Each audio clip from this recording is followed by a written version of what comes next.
দিন পর বৃষ্টিতে ভিজলাম, তাও আবার মাকে না জানিয়ে চুপ করে ছাদে উঠে।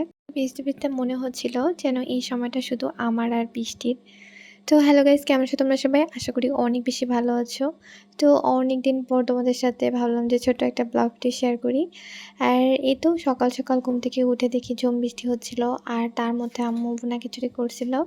তো এই তো এখানে আমি খিচুড়ি খাচ্ছিলাম লেবু দিয়ে। কারণ লেবু দিয়ে খিচুড়ি খেতে আমার খুব বেশি ভালো লাগে। আর সবজি খিচুড়ি ছিল, এটা ভীষণ মজা ছিল।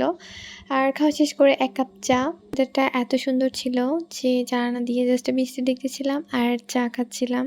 আর কানে হেডফোন দিয়ে গান শুনতেছিলাম। তো এই তো বৃষ্টি দেখতে, দেখতে মনে হচ্ছিল যে একটু বৃষ্টিতে ভিজি। ছাদের মধ্যে চলে আসলাম।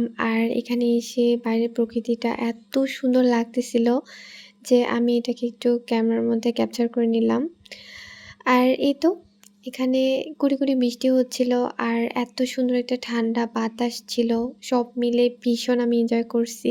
ভিজতে, ভিজতে, ভিজতে তোমাদের সাথে ভিডিও করলাম। আর আজকের ভিডিও এখানে শেষ করছি। তোমাদের আমার ভিডিওটা কেমন লাগলো অবশ্যই কমেন্ট করে জানাবা। আর আল্লাহ হাফেজ সবাইকে।